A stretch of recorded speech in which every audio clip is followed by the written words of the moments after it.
media's framing of the risk in terms of, for example, sorry, something on my screen, the media's framing of the risk in terms of the symbols put forward, whether the experts are seen to disagree with each other, whether we trust the experts that present themselves on the media, and column inches regarding, so volume of media that comes at us regarding the threat.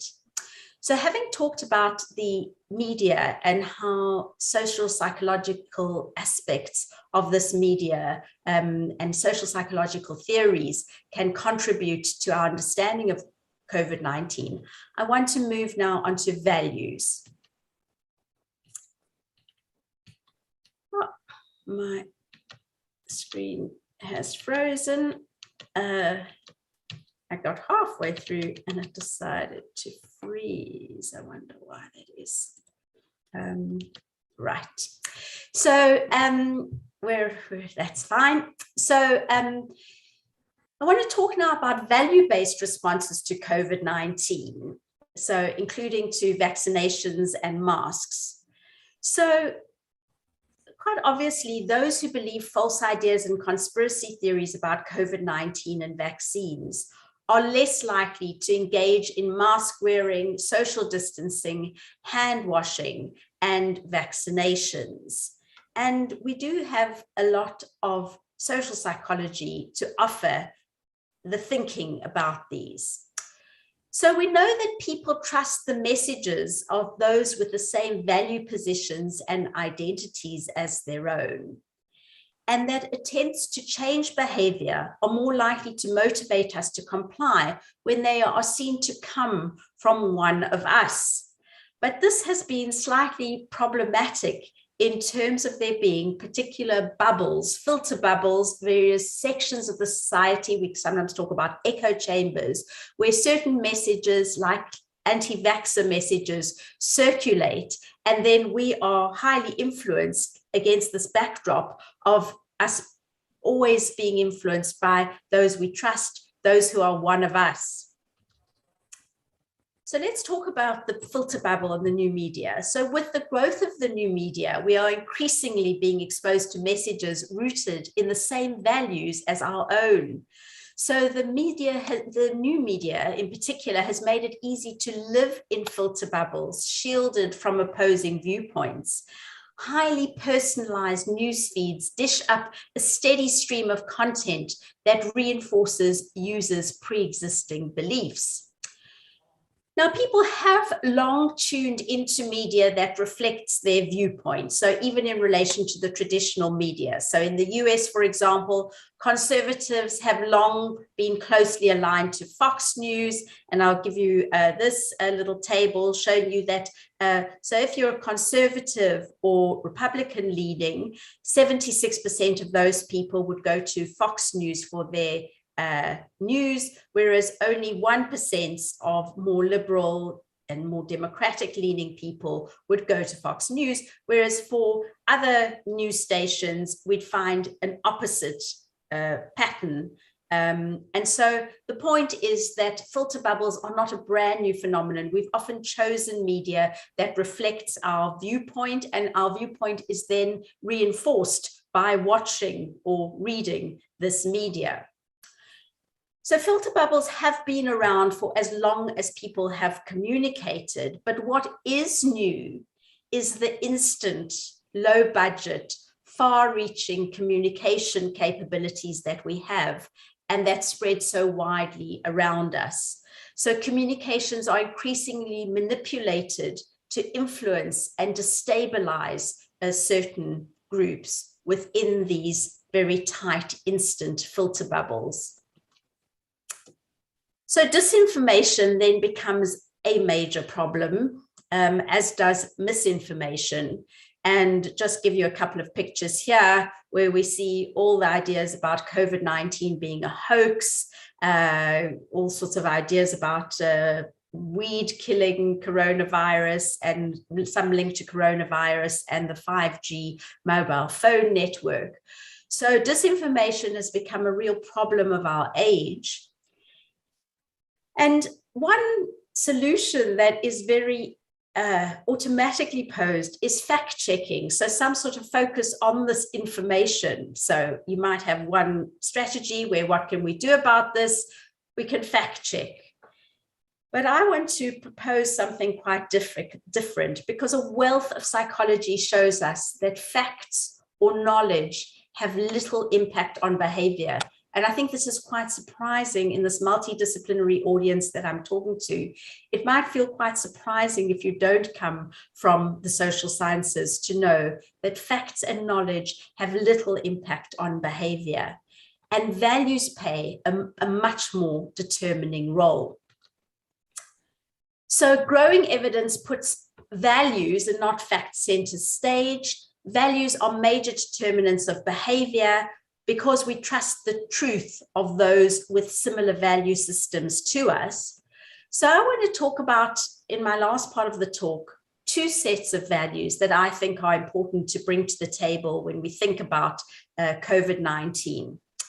So if we think about mask use in the US, it's been a symbol of protection for Democrats and a symbol of wimpiness or weakness or compliance with the government, a disease hoax for Republicans. And this picture, I think, embodies that.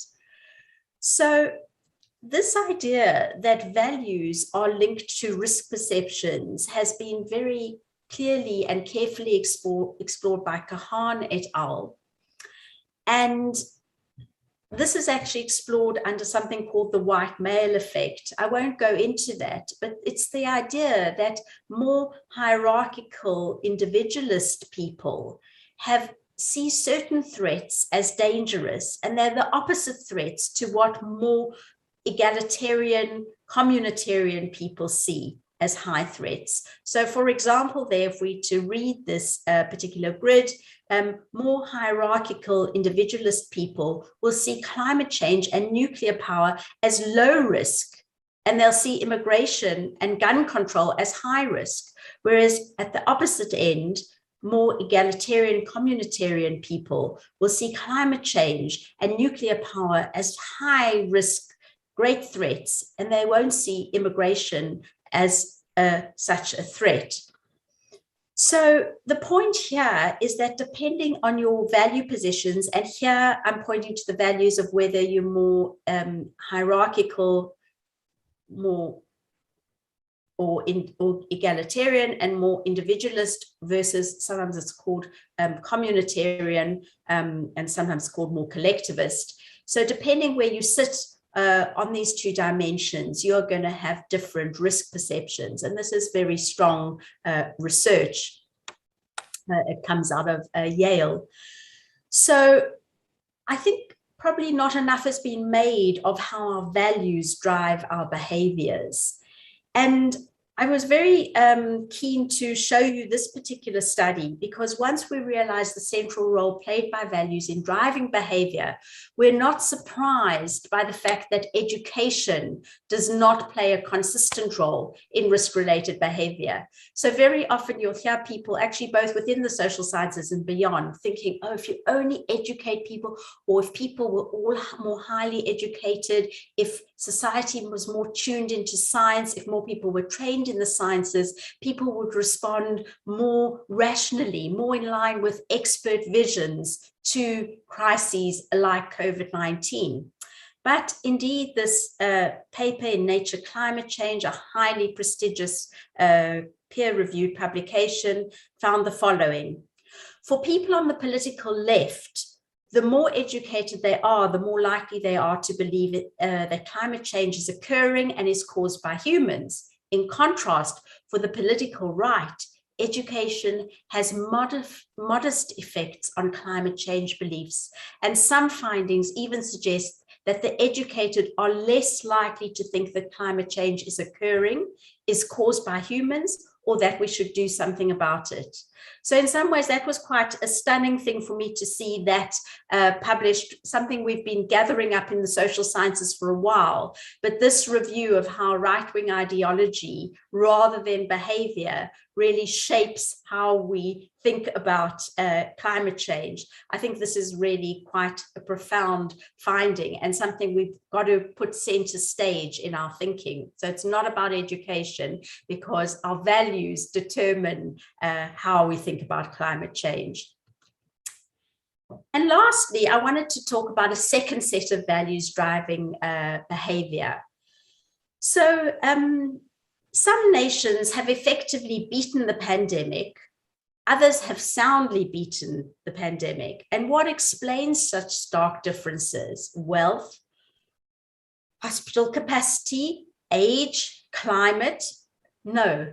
Cultural differences in our willingness to follow rules have played a major factor, a major role in whether we have beaten or at least controlled COVID-19. And sitting in Britain as I do, we are not a very rule-following bunch. And so if you're wondering why the rates are so bad in the UK, I think this particular value is probably one of the determining factors. So beyond the individualism, collectivism values that I've just laid out, Triandus names tightness, looseness, the extent to which cultures tolerate deviations from their social norms and rules, as a key value dimension around which cultures organize themselves. And I think this is something that we haven't brought to the fore, certainly in conceptualizations of risk before. So since values underpin what one believes in and are difficult to shift, it's very difficult to change harmful information like anti-vaxxer information held by groups. And the last thing I want to drive home is that the evidence is that rather than trying to supplant misinformation with correct information, which is a losing battle, you need to address the processes used by insidious mis- and disinformation spreaders. And the most interesting work on this is that by Sander van der Linden. And his idea is that you can inoculate people against misinformation and disinformation. So following a biomedical analogy, if you forewarn people and expose them to a severely weakened dose of dis and misinformation, you can generate psychological resistance to it. So what am I talking about? You would expose people to highly polarized thinking. You would expose them to conspiracy theories. You would expose them to highly emotive arguments so that they could realize that when they see those, they're likely to be seeing mis or disinformation. And interestingly, the World Health Organization has taken up the game that this research group in Cambridge has devised, where instead of putting these ideas in a didactic way, these exposures are made via the bad news game, or more recently, the go viral game regarding COVID-19. So this has been taken up in a major way in schools to try and expose people to the processes by which they are getting manipulated by mis and disinformation.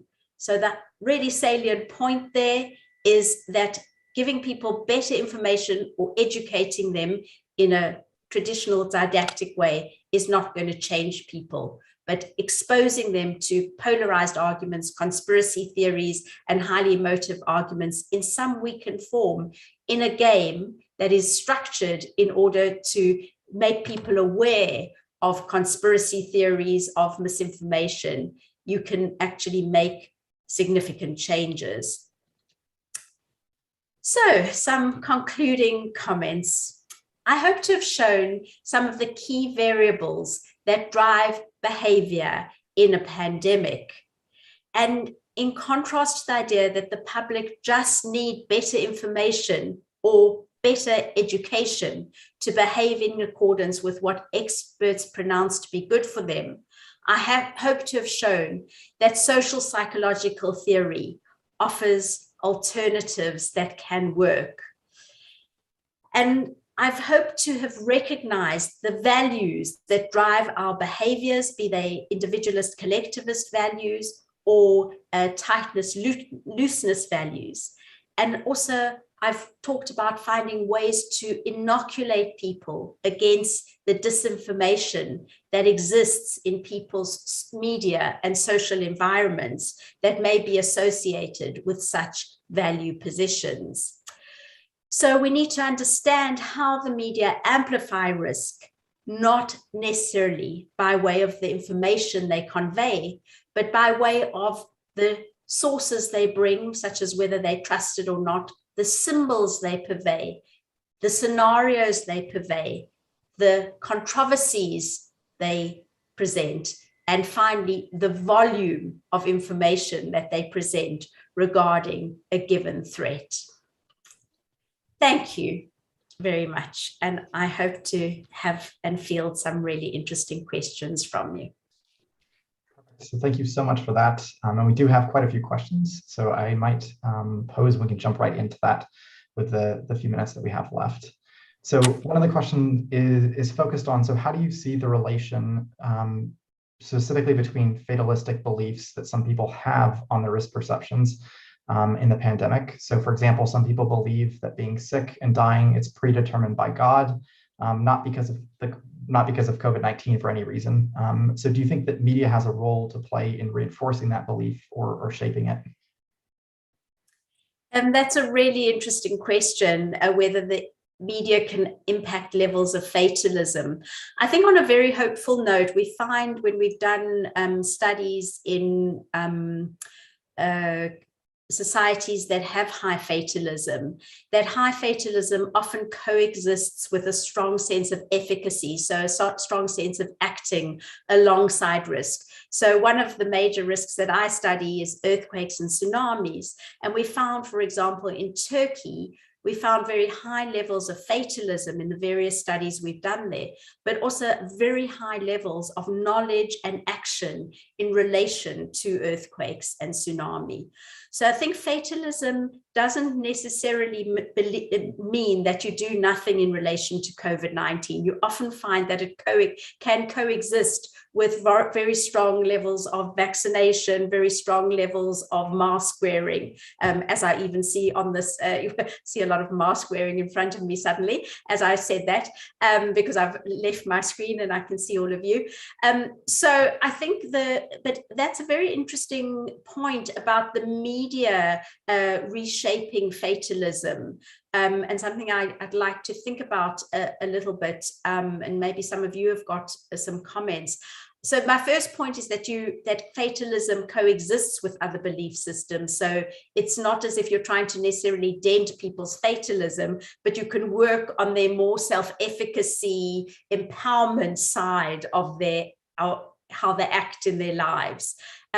Also, I mean, you might have quite strong imposition by governments in relation to taking action. So this can coexist with a fatalistic outlook. But I think the thing that has surprised me from studying risk across cultures is that fatalism coexists with many other aspects of thinking that can be dented. So I think overall, we try to empower people in relation to how they can act on their risks. And we find that there are certainly ways of doing this. And one of the things is tuning into people's outcome expectancy and their self-efficacy. So the sense I can take action. And this you can do in collectivist societies and more fatalistic societies, possibly not to the same degree as you can do it in more individualist, non-fatalistic societies, I would say. So I think we actually have another question that's right in line with that. So asking similarly, we've talked a lot about the role of media organizations. So what role do governments and established institutions have to play, and where do they fit into this framework that you've given us today? Well, I think to some extent, governments are products of and perpetuate the values of a society. So in some ways, they do fit very squarely into the values part. So we have, more collectivist versus more individualist governments, governments who think in those terms, and those are quite societally determined, but also depends which party comes into power. For example, if we're looking, some of these studies I've mentioned come out of the US. So depending on where, in the more when Democrats are in power, we'll have more communitarian thinking to some degree, but still within an individualist society. And of course, when Republicans are in power, we'll have more individualist, hierarchical kind of values to the fore. In terms of tightness, looseness, I think cultures are seen to be more tight or loose, and this will be reflected in how governments, what is socially acceptable for governments to do in relation to people. So I suppose that would be my main response, is if I think of the UK, the government in some ways has to keep us voting for them in a democratic society. If you want to be voted for, you have to fit with people's values. So this tightness, looseness value is really relevant. So probably British people wouldn't have taken terribly well to curfews and the kind of measures that have been completely acceptable in other countries regarding COVID-19. So governments, I think, in some ways are reflections of and purvey the values of the society. A wonderful response. And so we probably have time for, I think, one more question, which I might wrap up with. And this was in regards to, so we talked a little bit about hierarchy, we talked about individualism. So what are some of the other values, particularly for the disaster research community, that we might need to pay attention to? So what goes beyond that, from maybe some other examples from your research? Yeah, so that's a really good question. I'm trying to think in relation to the triandus. So basically the person to turn to is triandus sort of has got 5 boiled down many values. They've done huge cross-cultural research, which covers many countries, probably almost all countries, and look at how people fall in relation to, for example, individualism, collectivism, tightness, looseness. Those are the 2 that I have found most pertinent to the disaster sphere. So there are a host of other values, but I think those are things that we could really do a little bit more with, because you actually don't find these mentioned very much, as far as I know, in relation to disaster research.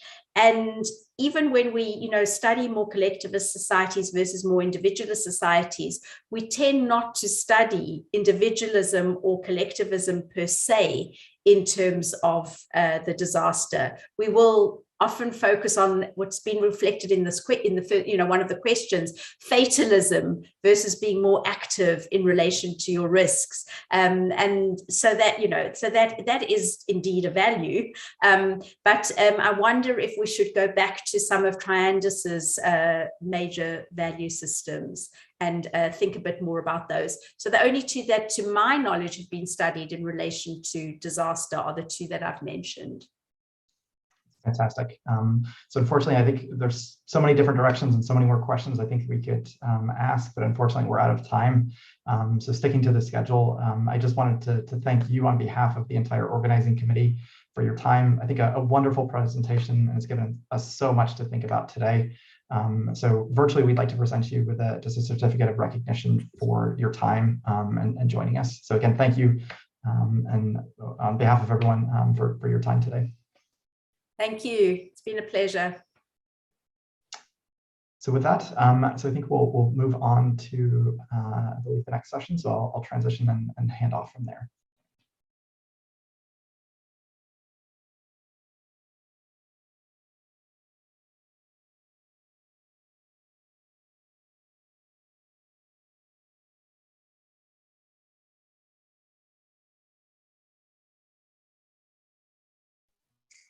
Thank you, Dr. Updike. And for now, we will have a break for 15 minutes before we continue to our special session.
Now we will start our special session.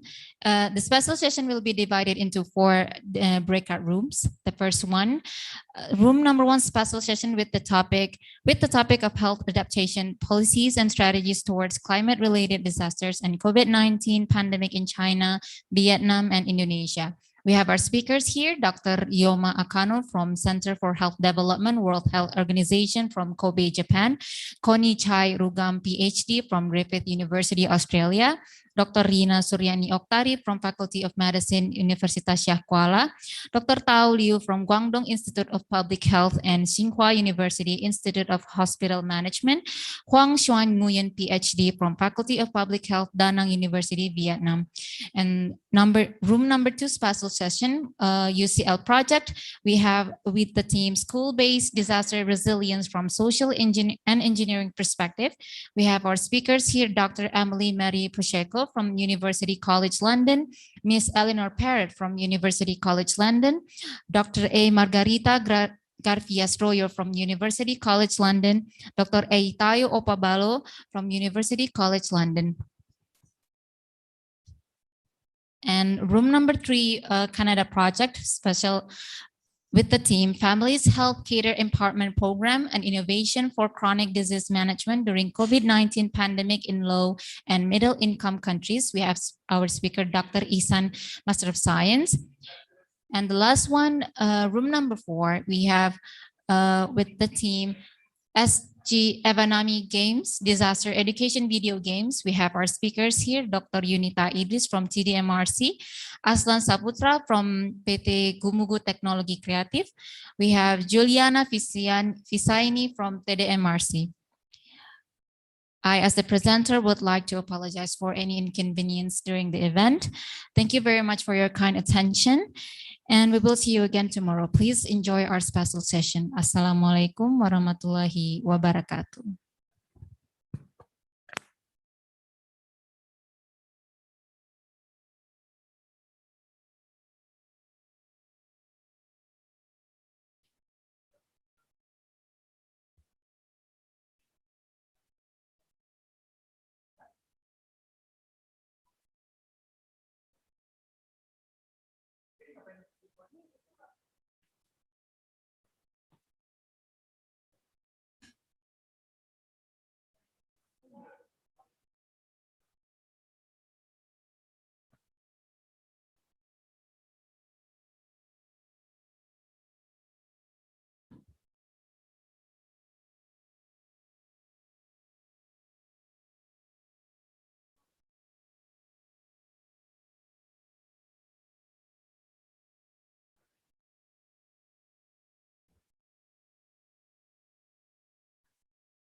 Kedengaran kita itu kepalaannya.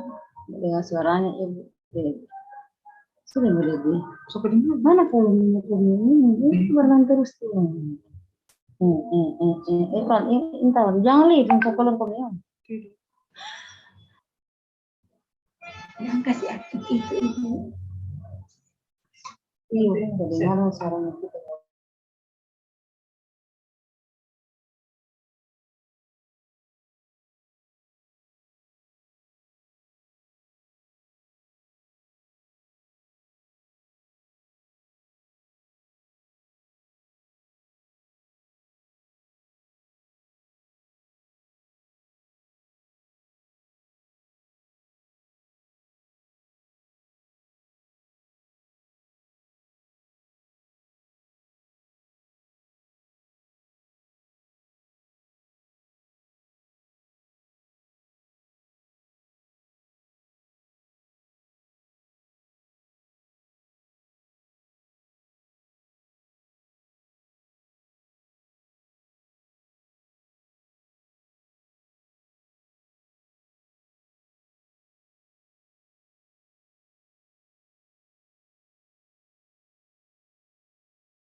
Ya itu sekarang audio tuh maksudnya apa ini suara audio kan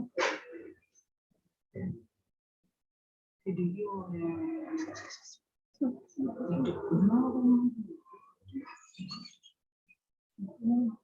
stop Allah beri apa ini apa ini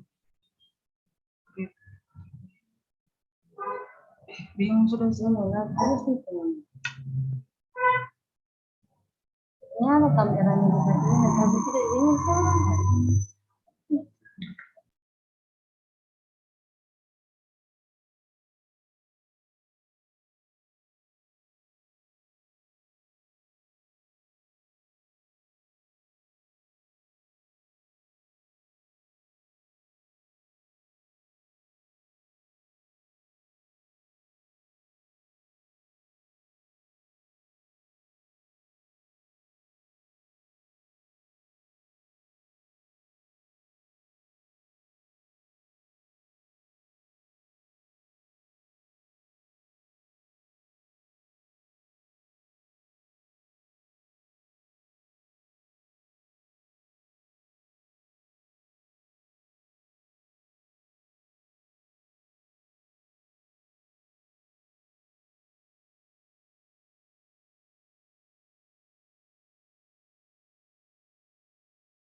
already finished.